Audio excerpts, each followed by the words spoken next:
మునగాకు కారం కోసం ఇప్పుడు నేను మునగాకు తీసుకున్నా అండి. ఇది మన గార్డెన్లోదేనండి, ఫ్రెష్ తెంచుకొని వచ్చిన. చూడండి ఎలా ఉందో. మునగాకు తీసుకొచ్చి వాటిని ఇలా రెబ్బలు తీసుకున్నా అండి. ఇలా తీసుకొని ఇప్పుడు దీన్ని మనం శుభ్రంగా కడుక్కోవాలి. ఇప్పుడు దీన్ని మనం శుభ్రమైన నీటితో కడుక్కుందాం.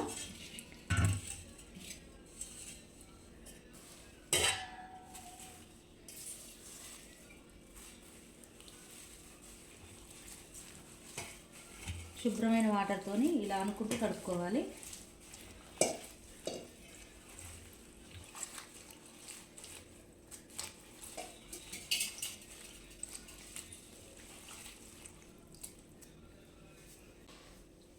ఇలా శుభ్రంగా కడుక్కున్నాం కదా. ఇప్పుడు దీన్ని మనం స్ట్రైన్ చేసుకుందామండి.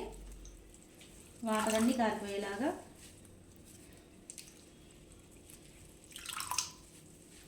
ఇలా స్ట్రైన్ చేసుకున్నాం కదా. ఈ కారం నిల్వ చేసుకోవాలనుకున్నప్పుడు ఎలాంటి తేమ ఉండకుండా చూసుకోవాలి, లేకపోతే మనకు నిల్వ ఉండదు. ఈ మునగాకుతోని చాలా వెరైటీస్ చేసుకోవచ్చు. మీరు కూడా ఒకసారి తప్పకుండా ట్రై చేయండి. ఈ మునగాకు వల్ల చాలా హెల్త్ బెనిఫిట్స్ కూడా ఉన్నాయండి. ఎవరైనా తినొచ్చు, చిన్నపిల్లలైనా పెద్దవాళ్ళైనా. ఒకసారి మీరు కూడా ఇలా ట్రై చేసి పెట్టండి, చాలా ఇష్టంగా తింటారు. ఇప్పుడు దీన్ని ఒక పొడి క్లాత్ తీసుకొని మనం బాగా ఆరబెట్టుకుందాం. ఒక 1/2 అవర్ ఆరబెట్టుకుంటే సరిపోద్ది. ఫ్యాన్ గాలికైనా కానీ ఆరిపోతుంది. ఇప్పుడు నేను మునగాకు మొత్తం చూడండి ఎలా డ్రై చేసుకున్నానో. ఇలా ఉంటే సరిపోతుందండి. ఏమాత్రం నీటి తేమ లేకుండా నేను ఆరబెట్టుకున్న ఒక పొడి క్లాత్ వేసుకొని. ఇప్పుడు మిగతా ప్రాసెస్ చూసేద్దాం మనం. కడాయి పెట్టుకున్నా అండి. కడాయి పెట్టుకొని ఒక 1 స్పూన్ ఆయిల్ వేసుకున్నా. ఇప్పుడు ఇందులోకి మనం ఒక 10-15 ఎండుమిర్చి తీసుకోవాలి. వీటిని బాగా ఫ్రై చేసుకుందాం.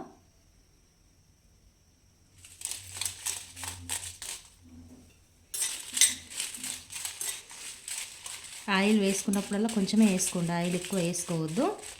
ఎక్కువగా వేసుకుంటే మనకు మునగాకు కారపొడి అనేది ముద్దగా వస్తుందండి. ఆయిల్ తక్కువగా వేసుకొని వేయించుకోండి.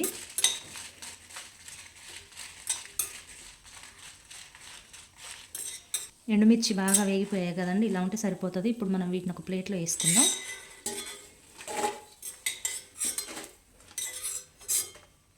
ఇప్పుడు అదే ఆయిల్లో కొంచెం మినపప్పు, అలానే కొంచెం పచ్చనపప్పు, కొన్ని ధనియాలు, కొంచెం జీలకర్ర, ఒక 1/2 టీ స్పూన్ ఆవాలు. ఇప్పుడు వీటిని బాగా ఫ్రై చేసుకోవాలి. లో టు మీడియం ఫ్లేమ్లో పెట్టుకొని వేయించుకోండి, హై ఫ్లేమ్లో పెట్టమాకండి. ఇలా మధ్య మధ్యలో కలుపుతూ వేయించుకోండి. చూడండి బాగా వేగిపోయాయి కదా. ఇప్పుడు మనం వీటిని కూడా ఇదే ప్లేట్లోకి తీసుకొని పక్కన పెట్టేసుకుందాం. ఇప్పుడు ఈ కడాయి వేడిగా ఉన్నప్పుడే ఒక చిన్న ఉసిరికాయ సైజు చింతపండు తీసుకున్నా అండి. ఈ చింతపండు కూడా తేమ లేకుండా ఇలా లైట్గా కడాయి వేడి ఉన్నప్పుడే ఇలా లైట్గా వేయించుకుందాం. ఇలా కాసేపు వేయించుకుంటే సరిపోతుందండి. మనకు ఆ పొడి అనేది పొడి పొడిగా ఉండాలంటే ఇలానే చేసుకోవాలి. డైరెక్ట్గా వేసుకుంటే చింతపండు ముద్దలాగా అయిపోతుంది.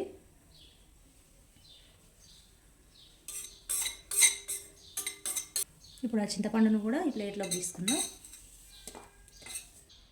ఇప్పుడు ఇవన్నీ పూర్తిగా చల్లారిపోవాలి. ఆలోపు మనం మునగాకు ఫ్రై చేసుకుందాం. ఇందులోకి నేను ఒక స్పూన్ ఆయిల్ వేసుకుంటున్నా, లైట్గా అండి. ఇప్పుడు ఇందులోకి మునగాకు వేసుకుందాం.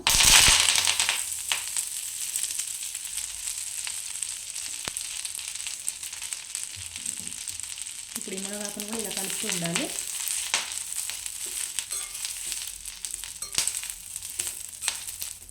ఎప్పుడైనా లో టు మీడియం ఫ్లేమ్లో పెట్టుకొని వేయించుకోండి, హై ఫ్లేమ్లో పెట్టవద్దు.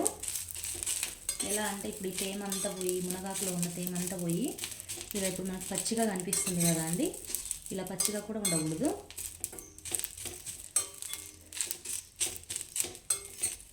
ఇప్పుడు ఇందులోకి కొన్ని కరివేపాకు రెమ్మలు కూడా వేసుకుంటున్నాం, మంచి ఫ్లేవర్ కోసం. ఇలా మధ్య మధ్యలో కలుపుతూ ఉండాలండి. పూర్తిగా ఈ తేమ అనేది అంతా పోవాలి. మనకు ఆకు పట్టుకుంటే బాగా డ్రై అయిపోవాలి. ఆ విధంగా వేయించుకోవాలి.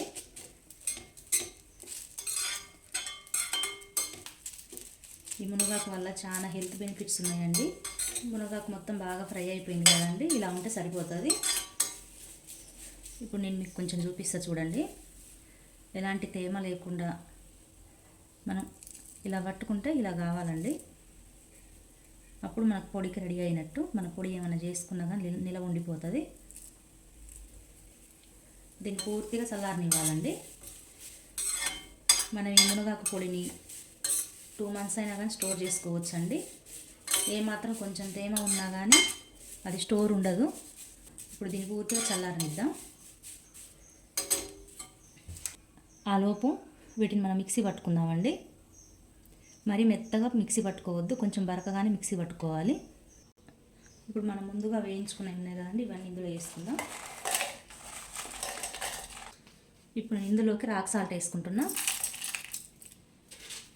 దీన్ని మిక్సీ పట్టుకుందాం. ఇప్పుడు ఇలా బరకగా పట్టుకున్నాం కదండి, ఇలా ఉంటే సరిపోతుంది. చింతపండు ఎప్పుడైనా ఫస్ట్గా వేసుకోవద్దు.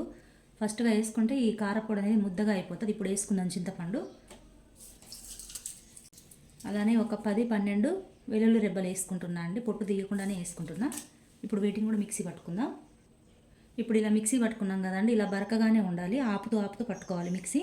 ఇప్పుడు ఇందులోకి మనం ముందుగా ఫ్రై చేసుకున్న మునగాకు వేసుకుందాం.